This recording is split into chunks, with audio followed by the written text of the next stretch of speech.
ओडिशा में सोमवार को पहले चरण के मतदान के बाद हिंसक झड़प होने की घटना सामने आई है। भाजपा सांसद व बरहमपुर लोकसभा सीट से उम्मीदवार प्रदीप पाणिग्राही पर निर्दलीय प्रत्याशी शिवशंकर दास ने हमला कर दिया है। इससे प्रदीप पाणिग्राही गंभीर रूप से घायल हो गए हैं। उन्हें एम्स में भर्ती कराया गया है। पुलिस ने शिवशंकर दास को गिरफ्तार कर जेल भेज दिया है। ओडिशा में दूसरे चरण के चुनाव के लिए कांग्रेस ने कमर कस ली।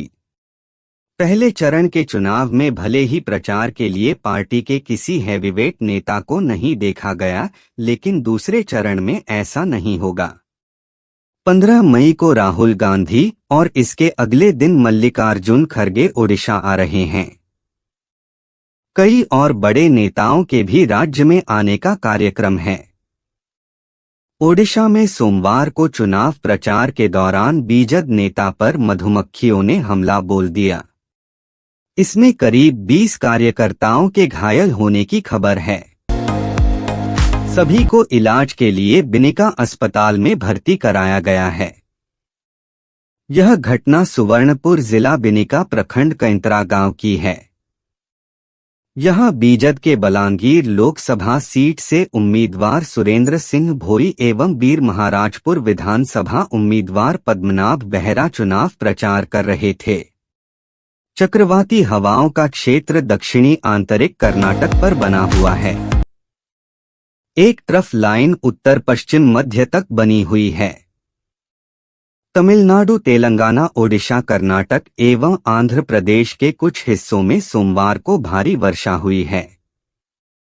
जम्मू कश्मीर, उत्तराखंड एवं पश्चिम उत्तर प्रदेश के कुछ स्थानों पर भी ओलावृष्टि की गतिविधियां देखी गईं।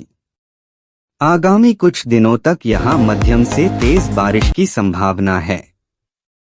ओडिशा में चुनावी माहौल के बीच पुरी जगन्नाथ मंदिर का रत्न भंडार प्रसंग एक बार फिर से तूल पकड़ने लगा है।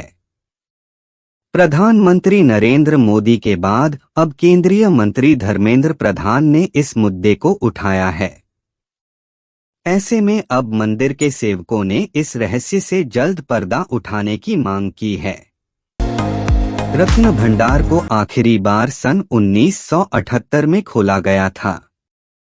भाजपा राष्ट्रीय उपाध्यक्ष बैजयंत पंडा ने बिना नाम लिए वीके पांडियन पर जमकर निशाना साधा है। आरोप लगाते हुए कहा कि नवीन पटनायक को बंदी बना लिया गया है और कठपुतली की तरह उपयोग किया जाकर रहा है। पहले की तरह अब ओडिशा के मुख्यमंत्री नवीन पटनायक नहीं नजर आ रहे हैं।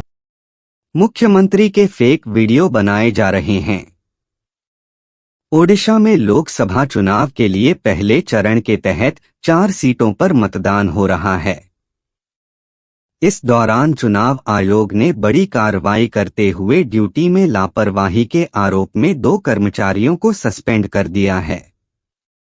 इनमें कालाहांडी जिला नरला के एक बूथ पर नियोजित तोजांशु साहू एवं गंजाम जिला में एक पोलिंग अधिकारी शामिल हैं।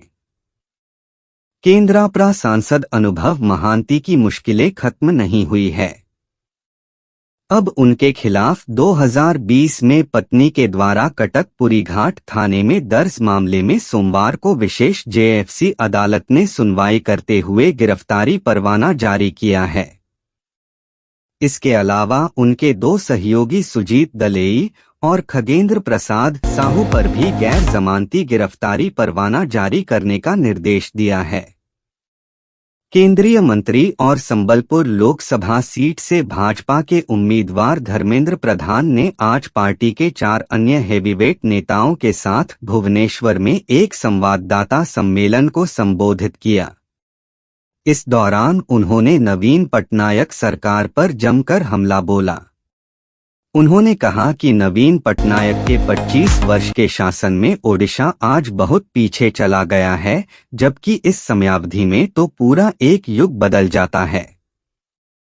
सोमवार को अश्लील वीडियो मामले से जुड़े अपहरण के मामले में गिरफ्तार एचडी रेवन्ना को जनप्रतिनिधियों की एक विशेष अदालत ने सशर्त जमानत दे दी।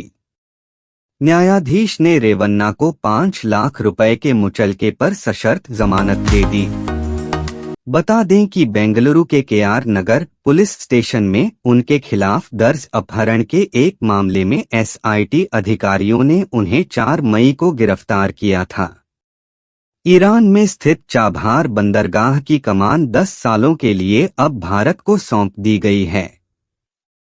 सोमवार को भारत ने ईरान के साथ चाबहार बंदरगाह के प्रबंधन को लेकर 10 साल के करार पर हस्ताक्षर किया। इस समझौते के बाद पाकिस्तान और चीन की बेचैनी बढ़ गई है, क्योंकि ऐसे कई देश हैं जो चाबहार पोर्ट का इस्तेमाल अपने कारोबार के लिए करना चाहते हैं।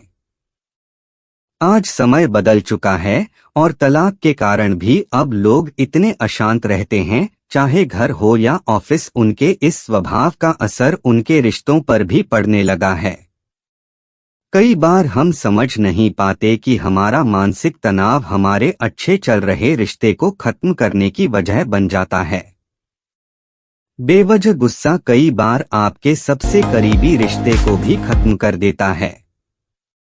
अमृता नाम की महिला ने मस्कट में अपने पति को देखने के लिए 8 मई के लिए टिकट बुक किया था, लेकिन यहां हवाई अड्डे पर पहुंचने पर उन्हें बताया गया कि उड़ान रद्द कर दी गई है। हवाई अड्डे पर उनके विरोध के कारण उन्हें अगले दिन एयर इंडिया एक्सप्रेस की दूसरी उड़ान का टिकट मिल गया, लेकिन दुर्भाग्यवश वह भी रद्द कर दिया गया। सुप्रीम कोर्ट ने आज कार्यकर्ता गौतम नवलखा को जमानत दे दी है। वहीं सर्वोच्च न्यायालय ने बॉम्बे हाई कोर्ट के आदेश पर लगाई गई रोक को बढ़ाने से इनकार कर दिया। अगस्त 2018 में गिरफ्तार किए गए नवलखा को पिछले साल नवंबर में सुप्रीम कोर्ट ने घर में नजरबंद करने की अनुमति दी थी। वह वर्तमान में नवी मुंबई में रह रहे हैं। पतंजलि के भ्रामक विज्ञापन के मामले में सर्वोच्च न्यायालय ने कोर्ट ने आदेश की अवमानना के एक मामले में अदालत की 2 सदस्यीय पीठ ने फैसले को सुरक्षित रख लिया है। अब बाबा रामदेव और बालकृष्ण को अदालत में पेश नहीं होना होगा। कोर्ट ने आगे की पेशी के लिए उन्हें छूट दे दी है। वहीं कोर्ट ने आईएमए चीफ को माफी न मांगने पर फटकार लगाई। केरल के कोझिकोड जिले में एक महिला मरीज की जलकर मौत हो गई। दरअसल महिला को दूसरे अस्पताल ले जा रही एम्बुलेंस बिजली के खंभे से टकरा गई और भीषण आग की चपेट में आ गई। इस चौंकाने वाली दुर्घटना में मरीज सुलोचना 57 की मौत हो गई। वाहन में महिला मरीज और ड्राइवर के अलावा 2 व्यक्ति, एक डॉक्टर और एक नर्स भी थे, जिन्हें मामूली चोटें आईं। कर्नाटक के मुख्यमंत्री सिद्धरमैया ने महाराष्ट्र की तरह प्रदेश सरकार को गिराने की कोशिश किए जाने के महाराष्ट्र के मुख्यमंत्री के बयान को खारिज कर दिया। उन्होंने सोमवार को कहा कि महाराष्ट्र के मुख्यमंत्री एकनाथ शिंदे भ्रम में हैं और दिन में सपने देख रहे हैं। उन्होंने दावा किया कि उनका कोई भी विधायक बिकने को तैयार नहीं है। भाजपा के वरिष्ठ नेता और बिहार के पूर्व उपमुख्यमंत्री सुशील कुमार मोदी का सोमवार रात निधन हो गया। 72 वर्षीय मोदी कैंसर से पीड़ित थे और यहां अखिल भारतीय आयुर्विज्ञान संस्थान के प्राइवेट वार्ड में भर्ती थे। प्रधानमंत्री नरेंद्र मोदी ने उनके निधन पर गहरा दुख जताया है। सुशील मोदी ने पिछले महीने ने एक्स पर पोस्ट कर यह जानकारी सार्वजनिक की थी कि उन्हें कैंसर हो गया है।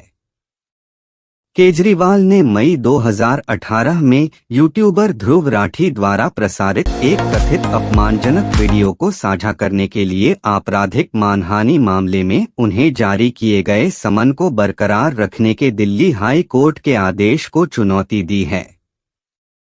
जस्टिस संजीव खन्ना और दीपांकर दत्ता की पीठ ने कहा कि पहले से लगाई गई अंतरिम रोक अगले आदेश तक जारी रहेगी।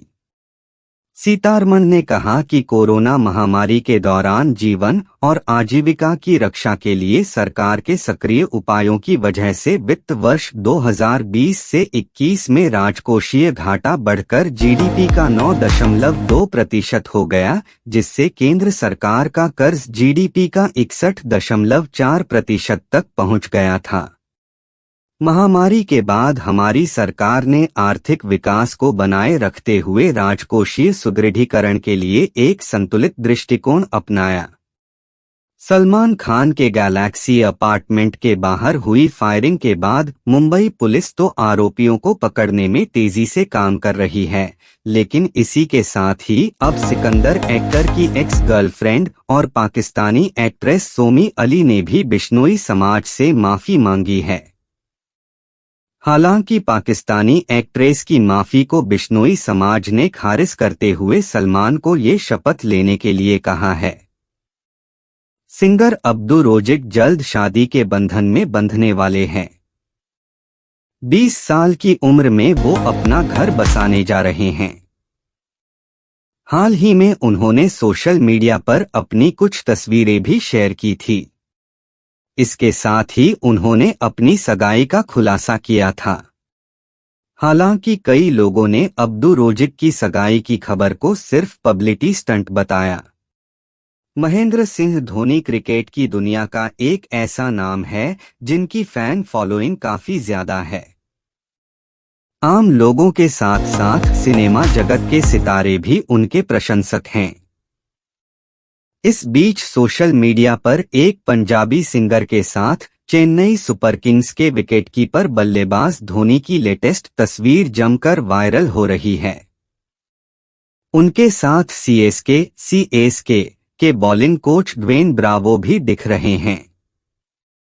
अभिनेता चंकी पांडे की बेटी अनन्या पांडे ने बतौर एक्ट्रेस बहुत कम समय में इंडस्ट्री में अपना नाम बनाया है, लेकिन अक्सर देखा जाता है कि किसी न किसी वजह से वह सोशल मीडिया पर ट्रोल भी होती रहती हैं। अनन्या की लेटेस्ट बिकिनी फोटोज सामने आई हैं, जिनको लेकर अब एक बार फिर से उन्हें ट्रोल किया जा रहा है। बॉलीवुड के छोटे नवाब सैफ अली खान अपनी बेगम करीना कपूर खान से बेइंतहा प्यार करते हैं। कपल की शादी को 11 साल बीत चुके हैं। इतने टाइम के बाद भी करीना सोशल मीडिया पर अपने पति के लिए प्यार जताने से पीछे नहीं रहती। सैफ ने करीना के नाम का टैटू बनवाया था, लेकिन अब उसकी जगह उन्होंने जो लिखवाया है उससे अटकलों का बाजार गर्म हो गया है। फेमिना मिस इंडिया 2017 में हरियाणा का प्रतिनिधित्व करने वाली और मिस वर्ल्ड जीतने वाली मानुषी छिल्लर मंगलवार 14 मई को अपना 27वां बर्थडे सेलिब्रेट कर रही हैं। मानुषी ब्यूटी विद ब्रेक का परफेक्ट कॉम्बिनेशन है। उन्होंने 12वीं क्लास में इंग्लिश में टॉप किया था और बोर्ड एग्जाम में 96% मार्क्स हासिल। पढ़ाई में तेज मानुषी ने पहली बार में ही all India pre medical test भी पास कर लिया। रोहित शर्मा इस समय आईपीएल 2024 में मुंबई इंडियंस के लिए खेल रहे हैं। इस आईपीएल में उन्होंने शुरुआत अच्छी की थी, लेकिन बाद में उनकी लय बिगड़ गई और अब वह रनों के लिए संघर्ष कर रहे हैं और इसी कारण वह निशाने पर भी हैं। लेकिन योगराज सिंह ने रोहित शर्मा की फिटनेस को लेकर बड़ी बात कही है। साल 2012 और 2014 में कोलकाता ने आईपीएल जीता था। दोनों बार टीम के कप्तान गंभीर थे। इसके बाद ये टीम कभी भी खिताब नहीं जीत सकी। इस बार गंभीर टीम में बतौर मेंटोर बनकर आए और सब कुछ बदल गया। कोलकाता आईपीएल प्लेऑफ में जगह बनाने वाली पहली टीम बनी। इस टीम का इस बार खिताब जीतना भी तय लग रहा है। भारतीय महिला क्रिकेट टीम की कप्तान हरमनप्रीत कौर ने इस साल होने वाले महिला 20 वर्ल्ड कप की 4 सेमीफाइनलिस्ट का अनुमान लगाया है। हरमनप्रीत कौर ने विश्वास जताया कि भारतीय टीम बेहतर प्रदर्शन के दम पर सेमीफाइनल में पहुंचेगी। भारत को महिला 20 वर्ल्ड कप में ग्रुप ए में 6 बार की चैंपियन ऑस्ट्रेलिया, न्यूजीलैंड, पाकिस्तान और श्रीलंका के साथ रखा गया है। महिंद्रा XUV3X चुनने के लिए बुकिंग डीलरशिप पर शुरू हो गई है। महिंद्रा 15 मई से आधिकारिक तौर पर XUV3X के लिए बुकिंग स्वीकार करना शुरू कर देगी। आप इसे बुक करने के लिए नजदीकी डीलरशिप विजिट कर सकते हैं। महिंद्रा XUV3X को काफी अपडेटेड डिजाइन और नए फीचर्स की एक विस्तृत श्रृंखला के साथ आती है। हालांकि इस कॉम्पैक्ट SUV में कोई मैकेनिकल बदलाव नहीं किया गया है।